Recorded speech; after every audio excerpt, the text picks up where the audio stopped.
Hi guys, in tonight's video I want to do a quick review for you of the e.l.f. Glow Reviver Lip Oil in Pink Quartz. This is what it looks like. It's actually a bit darker in the bottle than I was expecting it to be, because like the sort of online thing makes it look like that's actually going to be quite sort of pink, whereas this is actually quite sort of red looking. However, once it comes out it is, you know, nice and pink, but even the actual sort of doe foot thing looks a bit darker than I was expecting it to look. But anyway, so this I actually bought because I wanted to buy the Dior one, and I heard that this was a dupe, and I kind of intended to do a side by side, which I will still do, but I haven't got the Dior one yet because I went down a rabbit hole and ended up buying one of the sort of gift collection things that had a different lip product in it. So anyway, I will get that and I'll do that at some point, but for now I just want to do the e.l.f. one. So I'm actually quite liking it. It is a lip oil, which I'm not used to. I like it's the only, I mean, it does feel like a nice container, but it doesn't feel as sort of plush obviously as the Dior type ones, because well, it's £8 the Dior ones are £32. So I mean, obviously I'll go over that when I do the side by side, but like it is a decent applicator, you know, like container. It doesn't feel super cheap, but obviously everybody knows that e.l.f. is cheap but also good, so that doesn't necessarily mean a bad thing. It's got a giant doe foot in it. Like, I can't even explain how big that is. Like, everyone said it did, and I was expecting it, but also it's enormous. Like, it's literally almost hard to put on, it's so big. But I am really enjoying the actual lip oil concept. Like, I've always been a lip balm girl, if I'm honest, because lip gloss generally is a bit sticky and I'm not so much of a fan of sticky things, but I'm quite liking the lip oil because it's like somewhere between the two. Like, it does feel nourishing, but also it's sort of shinier. So I like the big doe foot, but also it's a bit too big. Like, it's good for the lower, I find, but a bit harder to do the upper lip. But that's probably just me. In fairness, and you don't even really need to. You could just do the bottom and then like rub the two together.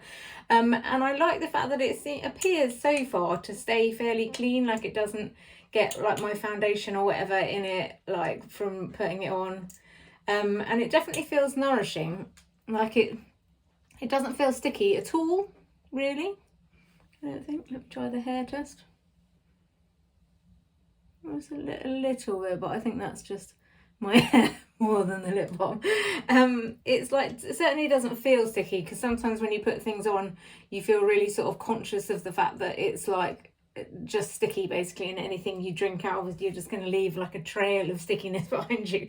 But it doesn't feel like that. It feels more nourishing, because one of the things I don't particularly like about glosses is that, I don't know, I have sensitive lips and they sort of get dry and sort of flaky, I guess, like, and then I start to chew out them and it becomes a whole thing. So like, I need to have lip balm or something nourishing my lips basically at all times. But I like these ones because they have like a little bit of pink in, so it's not a lot, but it's enough to make you feel like you've got something on your lips basically. And I started off with the Dior lip balm, which I've done a video on that, I'll link below, but like, that sort of got me down this path of having something that's just a little flush of colour basically. So my next step was this, and then I'll do another separate video on the Dior lip gloss. But also I want to try the Dior lip oil because I think it's going to be like this, but I suspect it's just going to feel that little bit more luxurious, which it should for like 3 times the price. So yeah, this is the lip, it's called a e.l.f. Glow Reviver Lip Oil, and this is the shade Pink Quartz. So this is what it looks like on. As you can see, it went on nicely, like there was no issues. It's not too gloopy or anything, like it just leaves, I don't know if you can see that, like just a nice little sheen on the lips, but without looking too overdone. So yeah, I'm really pleased with it. Like, if I couldn't afford the Dior one, or I was, you know, wanting to be a bit more on a budget, and I think I'll probably have this one for sort of at home basically, and then take the Dior one out in my handbag and things. But yeah, I would definitely reorder this. So it's £8. It's out of stock at the moment in Boots, which is where I got it from, but it seems to be pretty easily available. So yeah, I would definitely recommend it if you're in the market for a lip oil that isn't too pigmented and just gives you a little flush of colour on your lips and some nourishing as well, basically. So yeah, that's the end of the story, really. Thank you very much for listening. If you've enjoyed this video in any way, then please give it a thumbs up and subscribe, and I'll see you next time.